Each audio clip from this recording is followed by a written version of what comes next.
మొన్నటి కొన్ని రోజుల వరకు విజయసాయిరెడ్డి కొత్త పార్టీ పెడతారా? లేదా విజయసాయిరెడ్డి తిరిగి వైఎస్ఆర్ కాంగ్రెస్ పార్టీలో చేరతారా? ఈ చర్చ బలంగా నడిచింది. ఈ చర్చ నడవటానికి కారణం ఏంటంటే నిజానికి విజయసాయిరెడ్డి కొత్త పార్టీ పెట్టుకోవటానికి రంగం సిద్ధం చేసుకున్నాడు. అతనే ఓపెన్గా చెప్పాడు కొత్త రాజకీయ పార్టీతో తెర ముందుకు రాబోతున్నానని.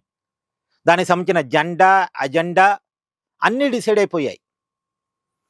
శ్రావణ మాసంలో పార్టీ పెట్టుకోవడానికి ముహూర్తాన్ని కూడా ఫిక్స్ చేసుకున్నాడు. కానీ ఆ సమయంలోనే వైఎస్ఆర్ కాంగ్రెస్ పార్టీ నుంచి విజయసాయిరెడ్డికి పిలుపు వచ్చింది. తిరిగి పార్టీలో చేరమని ఆహ్వానం వచ్చిందట.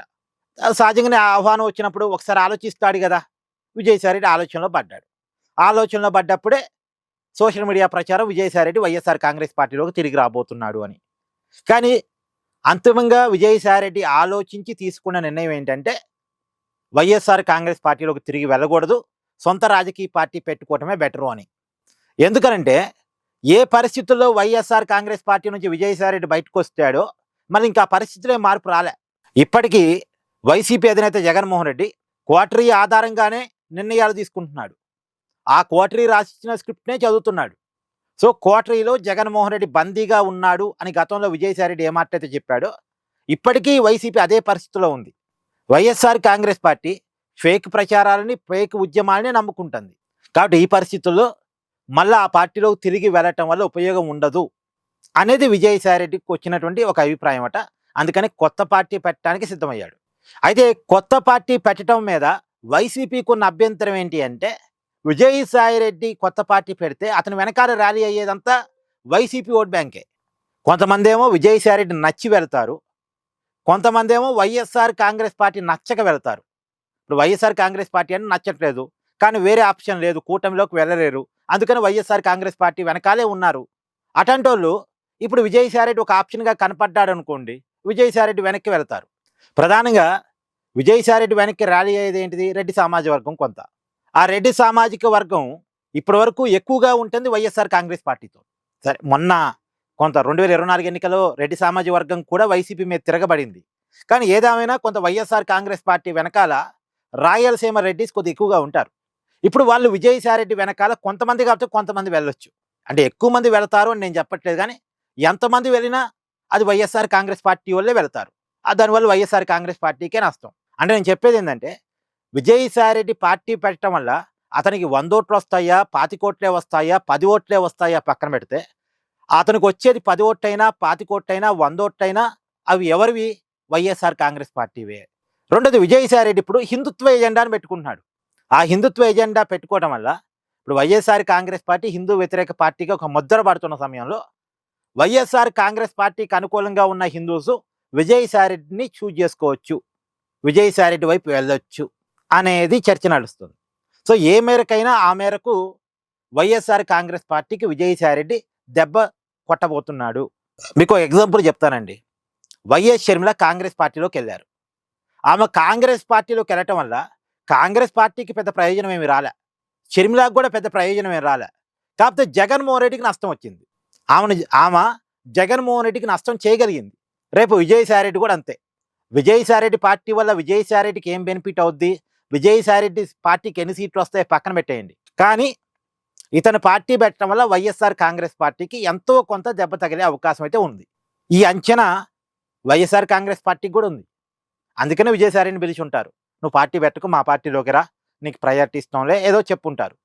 బట్ విజయసాయిరెడ్డి ఒప్పుకోలేదు అనుకుంటా. ఇప్పుడు ఈ ఆగస్టు 15 రోజు పార్టీని అనౌన్స్ చేస్తాడు అంటున్నారు. మరి చూడాలి. శ్రావణ మాసం ఆల్రెడీ స్టార్ట్ అయింది కాబట్టి ఈ ఆగస్టు 15 రోజు, ఎందుకంటే ఆగస్టు 15 అనేది మన ఇండిపెండెన్స్ డే కదా.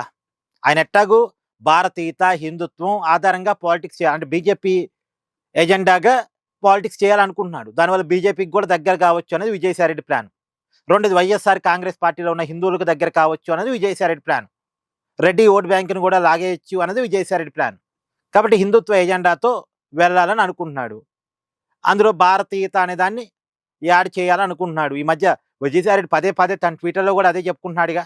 కాబట్టి ఆగస్టు 15 రోజు తన పార్టీని అనౌన్స్ చేయొచ్చు భారత స్వతంత్ర దినోత్సవం నాడు అనేది ఇప్పటి వరకు వినపడుతుంది. అతని పార్టీ పేరు కూడా భారతీయ అనే పేరుతోనే ఉంటుందట, అంటే దేశం పేరు వచ్చేలాగానే ఉంటుందట.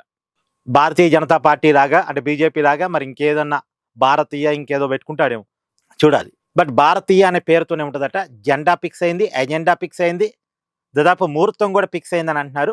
కొత్త పార్టీతో విజయసాయి రెడ్డి రాబోతున్నాడు.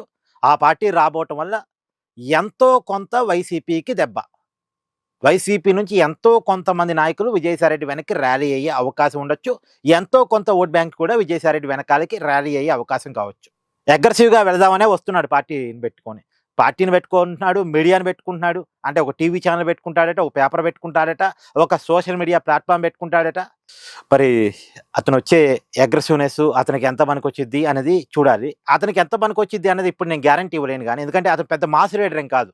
నిజానికి విజయసాయి రెడ్డి డైరెక్ట్ ఎన్నికల్లో పాల్గొన్నది ఒకే ఒక్కసారి. మొన్న 2024 పార్లమెంట్ ఎన్నికల్లో పోటీ చేశాడు. అంతకుముందు ఎప్పుడు ఎన్నికల్లో పాల్గొన్నోడు కాదు. నామినేషన్ పదవులే. రాజ్యసభ అతనెప్పుడు కూడా. మొన్ననే లోక్‌సభకు పోటీ చేశాడు, ఓడిపోయాడు. ఓడిపోతానన్న విషయం విజయసాయి రెడ్డి తెలుసు. అందుకే పోటీ చేయడానికి నిరాకరించాడు. కానీ వైసీపీ అధిష్టానం గట్టిగా చెప్పడం వల్ల పోటీ చేశాడు. అతనే చెప్పుకున్నాడుగా టీవీ9 ఇంటర్వ్యూలో. నాకిష్టం లేదు పోటీ చేయటం. జగన్ ఆదేశాల మేరకు పోటీ చేస్తున్నా అని చెప్పాడు. అతను ఓడిపోతాడన్న విషయం అతనికి తెలుసు. చివరికి వైసీపీ ఓడిపోయిద్దన్న విషయం కూడా అతనికి తెలుసు. అతనే చెప్పాడు వైసీపీ ఓడిపోయిద్దని ఎన్నికల ముందే చెప్పాడు. ఆ విషయం నేను అప్పట్లో చెప్పా. Off the record Vijayasai Reddy ఒప్పుకుంటున్నాడు వైసీపీ ఓడిపోయిద్దని. కొద్దిగా ప్రాక్టికల్‌గా ఉండే మనిషి, కొద్దిగా రియాలిటీలో ఉండే మనిషి. సో, అంటే ఇప్పుడు మేబీ ఆ ప్రాక్టికల్, ఆ రియాలిటీ ఆధారంగానే వైసీపీలో పోతే ఉపయోగం ఉండదని అంచనా వేసుకొని కొత్త పార్టీ పెడుతున్నాడు. మరి కొత్త పార్టీ వల్ల అతనికేం ఉపయోగం అన్నది చూడాలి. అంటే ఏం లేదండి, కొత్త పార్టీ పెడతాడు, వైసీపీని ఓడిస్తాడు. తర్వాత ఆ పార్టీని బీజేపీకి విలీనం చేసో లేదో, అంటే వైసీపీని ఓడిస్తే కొద్దిగా టీడీపీకి కూడా దగ్గరగా వచ్చేమో. అప్పుడు టీడీపీ విజయసాయి రెడ్డి మీద ఉన్నటువంటి ఆ ఫీలింగ్‌ని వదిలేస్తే బీజేపీలో చేరి మళ్ళీ ఒక రాజ్యసభ సభ్యుడు అవుతాడేమో. చూడాలి. చాలా లాంగ్ స్ట్రాటజీతో వస్తాడు, వస్తే గిస్తే మాత్రం. కానీ అతను రావటం వల్ల వైసీపీకి దెబ్బ. అది పక్కా.